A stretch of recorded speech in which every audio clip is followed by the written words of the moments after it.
James Day, public television pioneer and chairman of the CUNY TV Advisory Board, passed away in April 2008. His legacy includes the series Day at Night, which aired for 130 episodes beginning in 1973. The program features interviews with many of the great thinkers and achievers of the 20th century. These 30-year-old programs have been restored. The interviews remain fresh and relevant today, exploring issues that are still important to society. Showing them again is CUNY TV's tribute to Jim and his contributions to public television.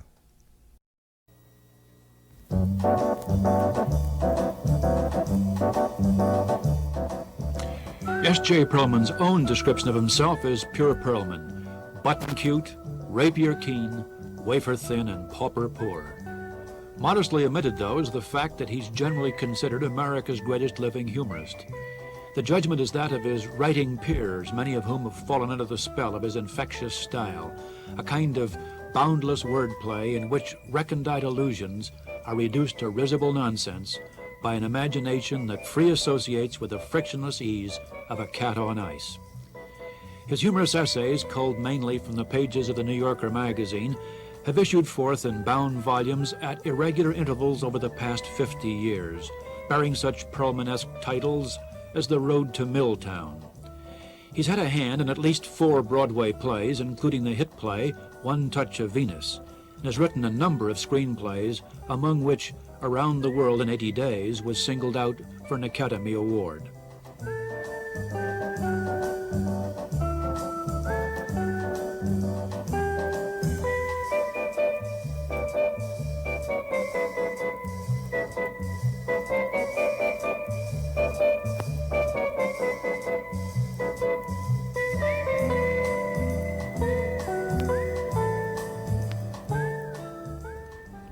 Mr. Perelman, there was a time not too long ago when America produced a real bumper crop of writers of humor, among them many of your own friends, and yet there seem to be so few nowadays. Has what McLuhan calls the electric revolution had some effect upon the writing of humor? Well, I think that has to do with the fact that young men in my generation and the generation of people like Robert Benchley and Donald Ogden Stewart and Frank Sullivan and so forth, young men in that generation were interested in the mere act itself of writing, and many of them had gotten their training on college magazines, the universities they went to. Whereas now, so many young men who have a hankering to write have worked for people in pictures and television.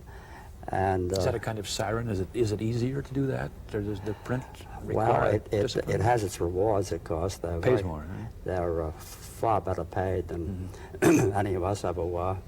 But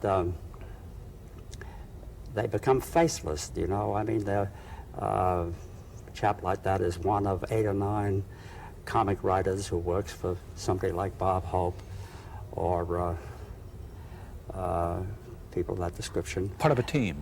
Part of a team. Yeah. And they lie on their analysts' couches in Hollywood and bemoan the fact that they can't get away to Connecticut, to that little white frame house and write that great American novel. Yeah. But the rewards, as I say, are considerable. And I think that's why there have been so few writers of humor. But the great humor has come out of one man's mind, not out of a committee, hasn't it? Oh, I quite agree. I think that it has to be idiosyncratic. It's got to be the work of an individual rather than a collection. You've been writing for a good many years, and of course the world has changed as much as the world, I guess, has changed in the entire history of the world during our lifetime. Has changing conditions made it any more difficult to write humor? I'm wondering, for example, whether reality hasn't kind of overtaken absurdity. I quite agree, and I'm very glad to hear you say that, because I think that life has outdistanced art, so to speak.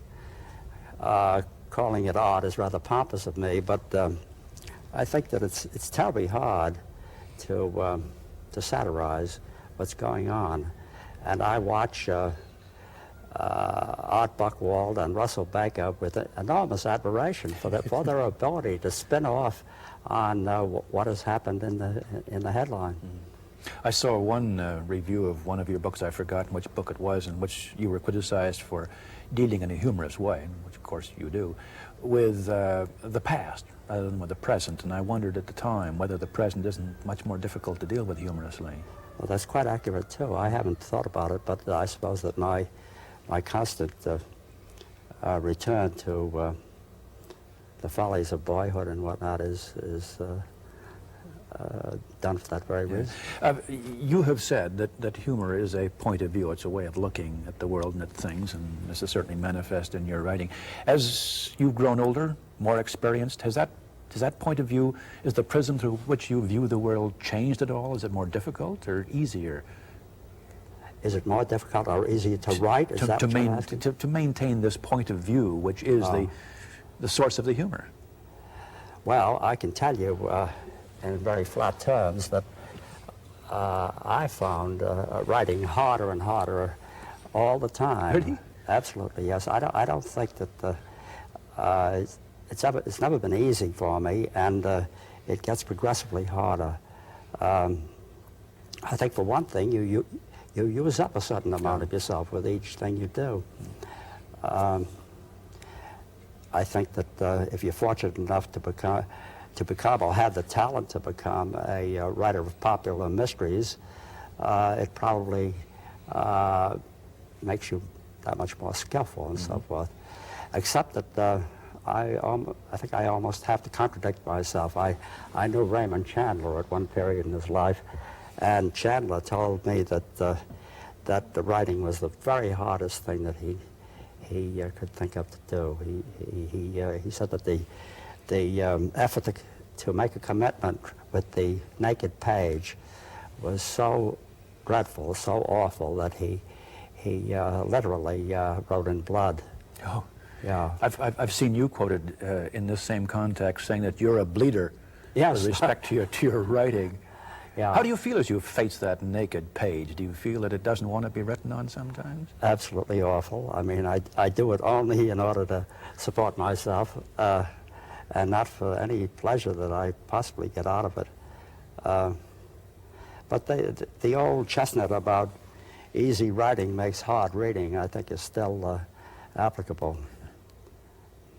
I want to ask you how you got into this painful position. Painful for you, but pleasurable for us. You grew up in Providence, though you were born in New York. You must have moved to Providence or with your family. Yes, obviously. I was forcibly transported there at the age of 6 months. I see. So Providence really is what you think of as home, or what you thought of as home in those days. As home, yes. Well, I got to this unenviable position by first becoming a comic artist. I had been drawing most of my boyhood, and I liked doing that. You wanted to be a cartoonist as a young man. Yes, I did. And eventually, when I got to Brown University, I spent most of my effort on, instead of books, on working for the Brown Jug, which was the college magazine of that epoch. And eventually, in my last year there, I began to do a little writing as well. But having left the university, I came down to New York and made a very, very treacherous living for about a year and a half as a comic artist. And I finally became established in that, chiefly by imitating my betters. And right there, I'd like to turn off at right angles to what I'm saying. A great many young people ask about the business of imitation, of copying other writers' work when they're first starting to write. And I think it's absolutely essential. I think there's some sort of prejudice that has been instilled in people about imitation. I know that I stole so freely from the works of Ring Lardner that I should have been arrested. Absolutely. And I think in time what happens is that you shed these outer layers and eventually you get around to something of your own. But it certainly is a prejudice to think that you should not imitate.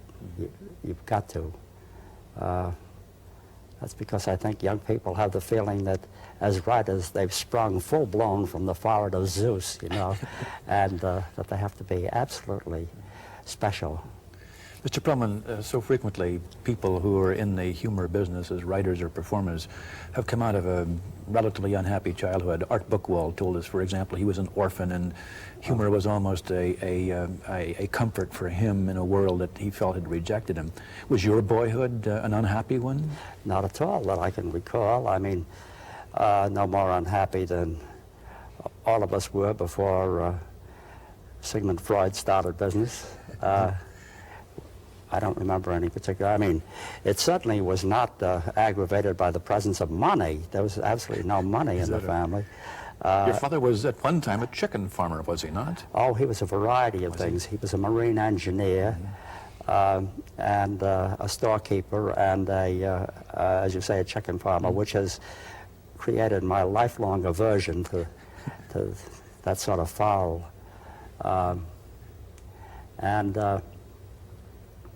What were you saying? I was just wondering what the source of the humor was growing out of a relatively happy childhood. What led you to cartooning? Just the facility for drawing cartoons, or was it a sense of humor that...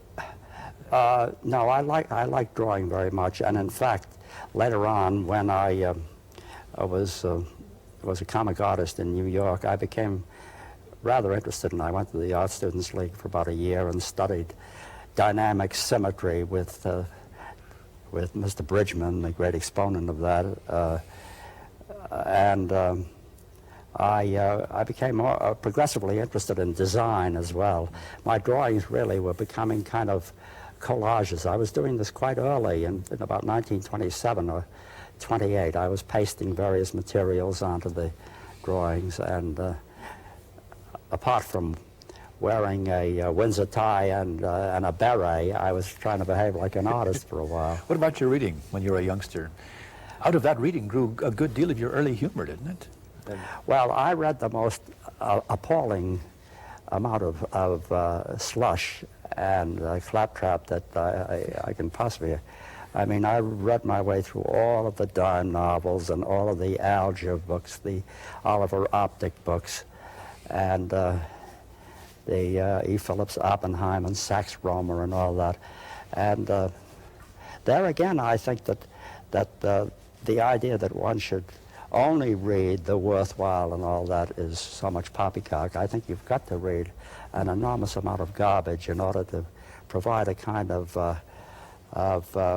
mulch for whatever you plan to do as a writer. Out of which the better things grow? Hopefully. You are... Forgive my use of the word hopefully. I swore that I would never use the word hopefully. But you've just done Yes. so. Who was it? E.B. White, who says that every writer despaired and took joy in your vocabulary. That's the thing for which you're best known. That vocabulary and interest in words, which you obviously have, didn't grow out of the mulch, did it? Out of the garbage that you read?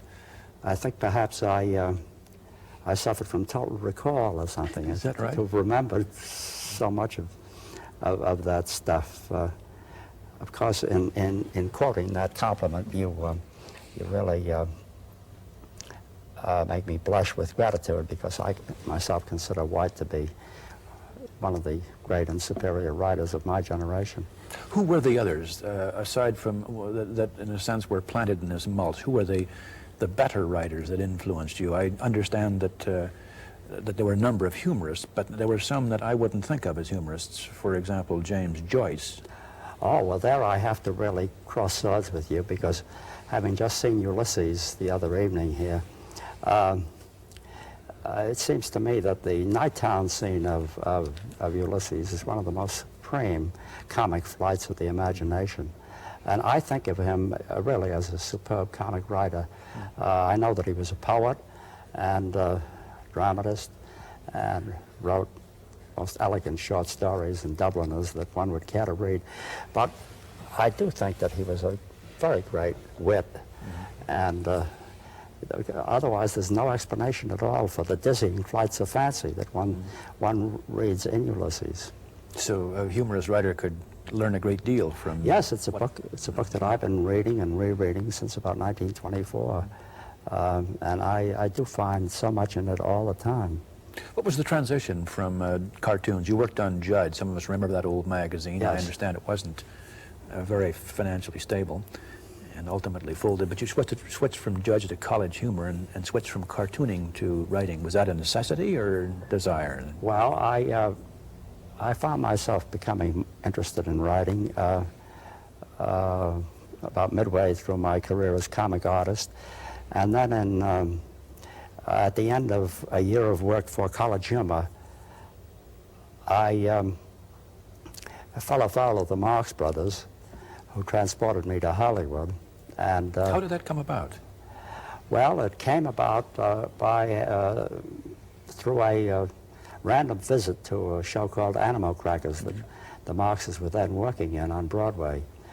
And I sent a note back to Groucho declaring my great happiness in his performance and all that. And he asked me to come back and then suggested that perhaps I'd like to try to write a radio series for the brothers. They wanted to get into radio at that time. At that point, you know, so many of the people like Edwin and everybody you could mention was already involved in radio, and the Marxes, being naturally greedy, wanted some of this loot. So they put me to work on this thing, which, as a matter of fact, never turned into a radio thing, but into a movie called Monkey Business. And after various vicissitudes, I may say. Yes, you've been quoted as in a variety of contexts. One says, "Nothing would impel me to work for them again." So I would judge from that it wasn't the happiest and most productive of experiences for you. Well, they were pretty stern taskmasters. They were. I put it there, in the sense that I suppose all comedians are. They were. All comedians, in my experience, are notably insecure. They have absolutely no faith in their ability to make people laugh, and it's not until those yaks roll back from the orchestra floor or something of that sort that they begin to develop confidence. Most of them are terribly, terribly insecure. So they didn't find your material funny until the audience found it funny. That's right. And Monkey Business turned out to be a hit. But the very next one, which was called Horse Feathers, they actually took parts of that and played these parts as tab shows up and down the West Coast in an effort to find out what the audience wanted. Mm-hmm. Well, as a matter of fact, that didn't, in my view, turn out to be too successful because although the picture is now seen again and again by audiences, the fact is that by testing material like that, you reduce it to the lowest common denominator, and it just is pretty flat stuff. Have you seen either movie in recent years, incidentally? Yes, about 2 years ago in London, I went to see, they were being revived there, and they're extremely popular with British audiences. And I must say I was impressed, not by the pictures, but by the vitality of the Marx Brothers. They had an awful lot of ginger. Mm-hmm. And they had an electricity and vitality that was really quite astonishing. And it's very interesting that it has taken audiences a matter of 40 years to catch up to this. Yeah. How did the author feel about his lines? Well, I'll tell you, writing for them was sort of committee work. Everyone took a dab at it, and it's awfully hard to sort out what one thinks he remembers writing. You stayed on in Hollywood and did some more screenplays, none of which were as well known as that until you did Around the WNET Days. Did you, in fact, do Sweethearts with Jeanette MacDonald and Nelson Eddy? It seems so uncharacteristic of S.J. Perelman. Well, my wife and I were engaged at MGM, whose motto, by the way, was "Art is the reward of the artist." Yeah. It's up there with that big lion in Culver City, in Latin yet. But we were hired to work on Sweethearts. Nelson Eddy, of course, was familiarly known on the lot as the Singing Capon, and Miss MacDonald as the Iron Butterfly. And we worked on it until my wife left to have a child, and then I was teamed with Dorothy Parker and her husband Alan Campbell, who eventually finished the picture, I believe, though I don't think that they would ever admit it after having done so. Well, it was quite a few years later that you did Around the World in 80 Days, for which you got the Oscar. What was it like working with Michael Todd and that enormous cast of characters? It was no worse than being pulled through a knothole in a board fence, I would say. Todd was, as all the world knows, a carnival type. I thought you started to say a con man. Perhaps I did, and he was that too. It was a very interesting experience, though at the time, at times it seemed burdensome. But in retrospect, I have to admit that Todd was probably the only man who could have made that picture. He was advised by all his contemporaries and friends to cut his losses and stop all the way through the shooting of the picture and the preparation and everything. But in some kind of with some sort of blind faith, he kept pressing on. It was almost a parallel to the scene in the picture where they piled the steamboat on its own boilers in order to get to Liverpool. Yeah. You know, he really mortgaged his entire future in order to make that picture. You had some dispute with him over Chasm. What was that? Oh yes, when I turned in some particular bit of rewrite, there was a line in it about what would these travelers do if they encountered a chasm. I was reading this stuff to him at his request, of course, and he said, when they encounter a what, leaning forward? And I said, a chasm. And he said, spell that. So I spelled it C-H-A-S-M. He said, it's chasm, you fool. And he flew into a towering temper and offered to bet me, I forget what, $400,000 against my nickel or something, that he was right. But and you won. You joined the New Yorker in 1934 and, of course, became very well known as a writer through the New Yorker. What was the New Yorker like in those days? These were the days of Harold Ross, were they not? Yes, well, they were substantially, those days were substantially what they are now. Was it satisfying for you? Completely. It's a very closely edited magazine, and it to me is an admirable magazine because it has complete faith in the writer, and one doesn't find that too often nowadays. Quite a bit of your writing has dealt with your travels. You've traveled a great deal. A couple of your books, what was the Swiss Family Perelman, wasn't that one of them? And yes. Westward Ha. And in magazines recently, you've done quite a bit of writing. What's the compulsion to travel, or has it been a necessity? Yes, well, I'm terribly fond of the Far East. And I went out there, first of all, in 1947 with my colleague, Al Hirschfeld of the New York Times, the caricaturist. And we had a fascinating time. I went back a couple of years later with my family, and since then I've made 3 or 4 trips there. I'm particularly fond of Indonesia. I think it's a country with such resources as we can't possibly imagine. And last autumn, I was lucky enough to be able to spend about 4 or 5 months out there in the Banda and Arafura Seas between New Guinea and Australia. And is there any place you haven't been? Oh, lots of places. The entire continent of South America, I can't begin to think. You had a fondness, a well-publicized fondness in 1970 for London when you left New York with some fanfare, saying that this place was unlivable and that you were looking for a rational society, and yet you came back in 2 years. Well, I found a rational society, but along with that, I finally came to the conclusion that writers do much better not to cut themselves off from the roots of their particular inspiration, so to speak. What are those roots? I beg pardon? What are those roots? How would you define the roots of your inspiration? Well, I think I'm an American, a New Yorker, and I I like the rhythm of New York. I don't like New York as a city. I think it's a dreadful place.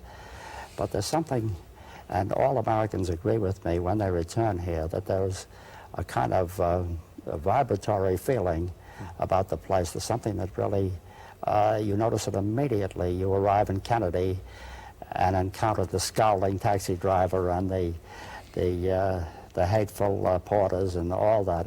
It's all part of the picture, and I think that it's necessary in order to infuse one. England, while a delightful country, and London, while a quite superior city, seems to really have a feeling of the past about it. And I have a great many very good friends there, and I enjoy being there, but I don't think that it's a good climate for work. And I think that's why Did you suffer from a surfeit of gentility? I'm afraid I did. I found everything absolutely couth. For 40 years, you lived on a farm in Bucks County, Pennsylvania, until your wife's death, until you moved to London. How have you come to terms with the city? Not very well. I still hanker for it. I live in Gramercy Park, which I think is as close to the country as you can get. But I very much like New England, particularly Martha's Vineyard and the country around Point Judith, so on. And I'm not at all sure that I want to spend the rest of my life in this great howling metropolis. Mr. Perelman, one writer has said that comedy writing or humorous writing is one of the great risks, even in the writing business, because a reader takes a look at it and says, you know, you ain't funny, and you're judged and judged harshly. Given that, and the fact that you find writing painful, what satisfactions have you found in your writing these past 50 years? I think the satisfactions are twofold. One is the ability to pay the rent, and the other is whatever thrill that a tightrope walker gets out of negotiating that narrow line between success and perdition. At any moment he can fall off, and I think that is it's probably the feeling that you've made it to the other side that is its own reward. Are there moments when you yourself are amused at what comes out on the paper? No, when I was young, I used to literally grovel on the floor with enjoyment of my brilliance, but that disappeared very quickly. I think it's a grim business, and you bite pencils in half, particularly at moments when you try not to smoke. Thank you very much. Not at all.